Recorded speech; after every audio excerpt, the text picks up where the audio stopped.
Yo, it's D.Arthur in the building. I'm talking to you guys today about why it's easier to capitalize on opportunities when you go on retention, and why you'll probably won't capitalize on opportunities when you don't go on retention. Because the thing is, opportunity usually comes but once. Opportunity comes very minimally. So I mean, you have to capitalize on opportunities. Capitalize on your opportunities, whatever situation you may be in. Maybe if it's for a job, maybe it's with a woman, maybe it's with a business opportunity or something like that. You have to capitalize on opportunities. So the thing is, like, the thing about semen retention is the reason why a lot of men are losing nowadays is because they're too preoccupied with distractions. They're too preoccupied with letting their seminal fluid go out every week or so, and they're never focused. They're too distracted, and they don't have purpose. Their lives literally are meaningless. They might have a job, they go to their job, they do this, they do that, but they don't really have a deep sense of meaning. And this is a very big problem. But how do you get a deep sense of meaning? By trying new things, by trying new things, going after for something. Even if you fail, at least you found out for yourself. And the thing is, when you go on semen retention, it just gives you that urge, that burning desire to want more for your life, and then you actually go for it. Because the thing is, maybe it's in dating or something like that, but you're gonna have a better quality experience, let's say, with women, if you retain your seminal fluid and you consistently take care of yourself. You're hitting the gym, you have testosterone, you have value, you have purpose, you have intelligence, you have knowledge, and you have things to offer. Because, like, the thing is, like, guys who have minimal things to offer are expecting women to submit to them, and this is just not the case. You cannot get a woman to get submissive around you if you have nothing to offer. You got to be on your purpose. You got to be grinding. You gotta have something better than her. If she craves you, at least you have something that you can look forward to in your own life. This is kind of the only way. You can't make her the center of your world, because it's quickly gonna fall to it's quickly going to fall to nothing. So it's best to have something that you can look forward to. It's best to build something for the long run.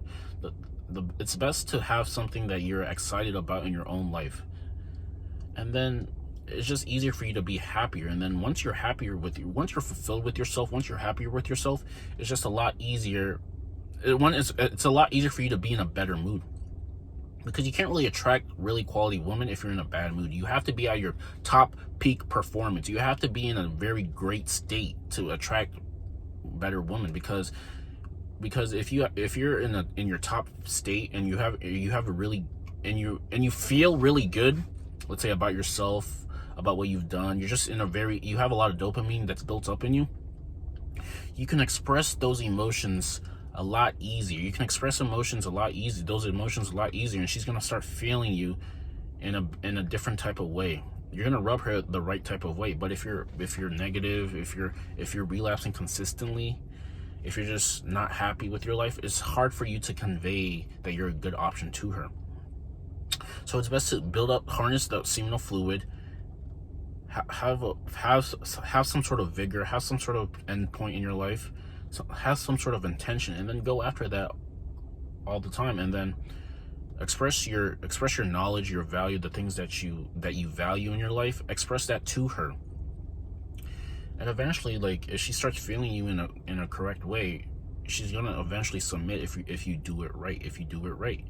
And the thing is, like, the thing about opportunities is just, like, when there is a woman that you feel like there might be something with her, you gotta go for it. You gotta take the chance, because the worst thing is regret and not taking the action. So yeah, like, semen retention helps you build that vigor, that testosterone, that intention in your life. And then once you're in a good opportunity, you can express those feelings that you've harnessed, and then she will be attracted to that. She will be very attracted to it. she'll be attracted to just because you're fulfilling your purpose.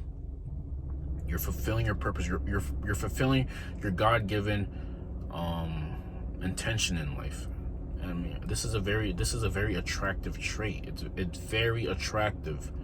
So yes, like the best thing for you to do, the best thing for all of us to do, one, retain, be purposeful, have some sort of place we're going, and just have some sort of care about something that you might be passionate about, and have some sort of emotion. Because the thing is, it's harder to show, it's harder to have life in you if you relapse consistently. You're so dull and mundane. You're literally just so, your energy is so unenthusiastic. Your energy is very unattractive. And if you carry unattractive energy, if you carry low vibrational energy, it's just harder for you to connect with people, because people like to connect with people that they have positive emotion about. Like I said, the more you relapse, you're letting your life essence just keep running out, and so you're not going to have any life in you. So you can't share any life to other people. You can't share any life to other people. You can't share anything that you've witnessed to other people, and that basically means you're kind of useless. Because if you can't share anything that you've witnessed, that you've valued, it's harder to connect with people. The whole point of this is to try to connect with somebody. But how do you really connect with somebody? You connect with somebody by having a life. You connect with somebody by finding things out on your own, figuring something out on your own, and then sharing it with people. And if they think it's cool, then you guys can collaborate, and then you can find out more things. But like, if you don't have anything to share, if you're always relapsing, if you're always having bad habits, if you're never really purposeful, if you're just lounging around moping, talking about your shortcomings, and never really exhibiting a high vibration of life, then you can't share it with people, and you're gonna get the shorter end of the stick. You're not gonna get the best quality type of woman that you really want. You're gonna have to settle. And the thing about settling is it's not as fun. It's better if you go all in for something or someone that you may like, and then you guys can share. And if it works out, then good for you. If it doesn't, oh well, you still have a life to live. So yeah, like, and the thing is, I mean, I don't understand what the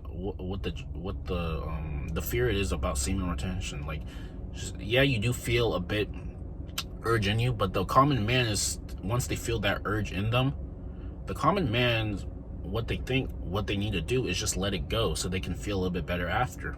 This is how the common man thinks. But if you're a 1%er, you start realizing that procreation is probably one of the biggest desires men have.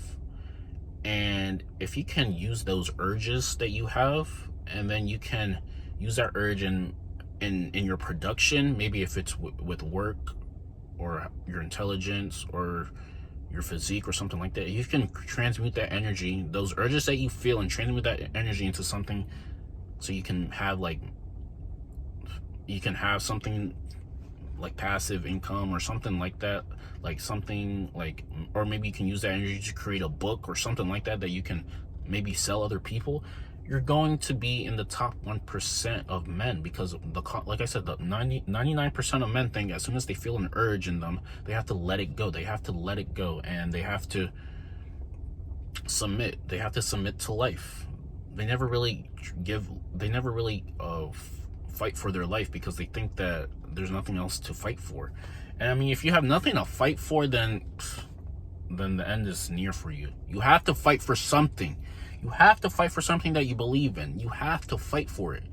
No matter how long it may take, no matter how discouraged you get, you have to fight for something. Because once you have fight in you, the entire universe rearranges itself to get what you want There's laws to this. If you make a decision, the entire world rearranges itself to get what you want. This is brought to you by the Most High. He has the most love for you, that he made it where your entire world would rearrange itself for you, so you can get your intention, so you can get what you want. And the thing is, I was reading this book called As a Man Think It the other day, and literally it's all about like your habitual thoughts and what and how you see yourself. Because like if you're a victim of your circumstances, and if you're waiting for someone to come and save you, or you're just waiting, or you're just not putting as much work in, the problem is no one really is going to save you. You really have to save yourself. You really have to get up every single day and have some sort of fight in you. You have to have some sort of intention and have some fight in you, so eventually like you'll win.